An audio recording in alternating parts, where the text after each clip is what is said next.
جی عزیز دوستو، السلام علیکم۔ آج ہم قرۃ العین حیدر کے ناول میرے بھی صنم خانے کے لیکچر نمبر 2 کو لے کر حاضر ہوئے ہیں۔ لیکچر نمبر 1 کا لنک آپ کو اسی ویڈیو کے ڈسکرپشن میں مل جائے گا۔ دوستو، 1947 میں لکھا جانے والا قرۃ العین حیدر کا یہ اولین ناول ہے۔ یہ ناول 1949 میں پاکستان سے شائع ہوا۔ یہ ناول اس حوالے سے منفرد اور اہم ہے کہ مصنفہ نے داستان گوئی اور واقعات نگاری کے بجائے کردار نگاری پر بھرپور توجہ دی ہے۔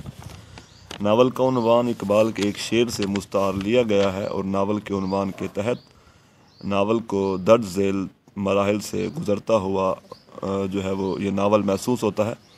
مثلاً پہلا جو مرحلہ ہے وہ تراشیدم کا ہے، دوسرا مرحلہ پرستیدم کا ہے اور تیسرا مرحلہ شکستم کا ہے۔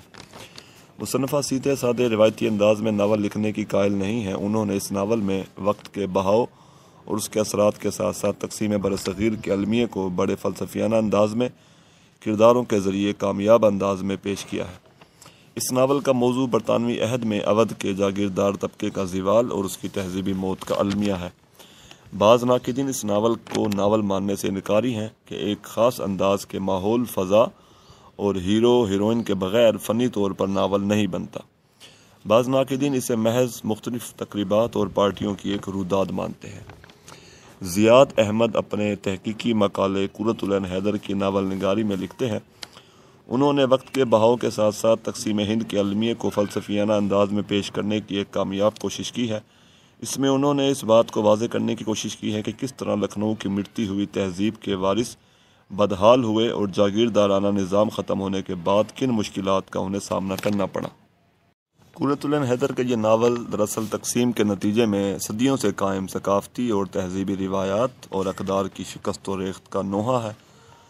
ناول میں غفران منزل دراصل اودھ کے جاگیردارانہ ماحول کی علامت ہے۔ یہ ناول غفران منزل میں مقیم کنور عرفان علی خان اور اس کے کنبے کے لوگوں کی زندگی کے واقعات کو پیش کرتا ہے۔ کنور عرفان علی کا خاندان جاگیردار خاندان ہے۔ اس کا بیٹا پیچو تعلیم کے بعد مقابلہ جاتی امتحان میں شامل ہو کر پولیس افسر بنتا ہے۔ وہ ایک وفادار ملازم کے طور پر جانا جاتا ہے۔ تقسیم کے دوران وہ مہاجرین کی حفاظت اپنی جان پر کھیل کر کرتا ہے، مگر فرقہ پرستوں کے ہاتھوں مسلمان پولیس افسر ہونے کے باعث قتل ہو جاتا ہے۔ کنور عرفان علی کی اکلوتی بیٹی رخشندہ ناول کا ایک اہم کردار ہے۔ یہ کردار اعلیٰ مغربی تعلیم سے آراستہ ہے اور فنون لطیفہ کی شوقین ہے، مصوری اور رقص کی شوقین ہے، کانگریس سے قربت رکھتی ہے، ایک انگریزی رسالہ بھی نکالتی ہے، اپنے بھائی کی قتل کی خبر سن کر تصدیق کے لیے دہلی جا کر کرفیو کی پرواہ کیے بغیر فوجی کیمپوں اور پولیس چھاؤنیوں کا معائنہ کرتی ہے۔ قتل کی تصدیق کے بعد جب وہ اپنی غفران منزل جاتی ہے تو معلوم ہوتا ہے کہ وہاں حکومت کا قبضہ ہو چکا ہے، تو ایک سپاہی رخشندہ کو کہتا ہے، شریمتی جی، مہیلاؤں کے ری سیٹلمنٹ کا دفتر امین آباد میں کھلا ہوا ہے۔ دوستو، تقسیم ہند نے اپنے ہی ملک میں لوگوں کو مہاجر بنا دیا تھا، انہیں کیمپوں میں رہنے پر مجبور کر دیا تھا۔ سیاسی اختلاف کے باعث مسلم لیگیوں نے انہیں دائرہ اسلام سے خارج کر دیا تھا۔ مصنفہ کے سیاسی نظریات کی ترجمانی دراصل رخشندہ کے ذریعے ہی کی گئی ہے۔ فکری و علمی سطح پر تقسیم ہند کے سیاسی، سماجی اور اقتصادی اثرات کے بیان کے لیے مرکزی کردار رخشندہ کو استعمال کیا گیا ہے۔ اس ناول میں تقسیم کو غیر فطری قرار دے کر اس کی مخالفت کی گئی ہے۔ مثلاً ایک اقتباس سماعت کیجیے، ارے تم نے فوجیں، سرکاری محکمے، توپیں، مشین گنیں، ہتھیار تو تقسیم کر لیے، لیکن ہمارے ادب کا اور ہمارے آرٹ کا کیا ہوگا؟ کیا تم یہ کہو گے کہ یہ ہندو موسیقی ہے، یہ مسلم موسیقی ہے؟ دوستو، ناول میں شعور کی رو کی تکنیک کا بھی استعمال ملتا ہے۔ مصنفہ زندگی کی نئی حقیقتوں کو دیکھتی ہیں، نئے زاویے تلاش کرتی ہیں۔ شاعرانہ فکر اور منفرد تکنیک کے باعث یہ ناول خاصہ اہمیت کا حامل ہے۔ اظہار و بیان پر انہیں زبردست قدرت حاصل ہے۔ کرداروں کی تخلیق میں انہوں نے فنکارانہ چابک دستی اور تخلیقی نزاکت سے کام لیا ہے۔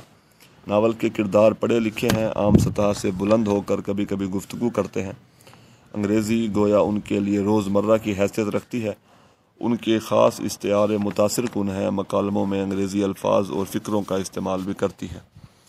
ڈاکٹر شہاب ظفر اعظمی اپنی کتاب اردو ناول کے اسالیب میں لکھتے ہیں، اگر ناول کے اسلوب بیان پر نگاہ ڈالی جائے تو یہ پتہ چلتا ہے کہ اس کا اسلوب اتنا خوبصورت، رواں دواں اور شائستہ ہے کہ قاری خود بخود متاثر ہو کر اس کے ساتھ بندھا چلا جاتا ہے۔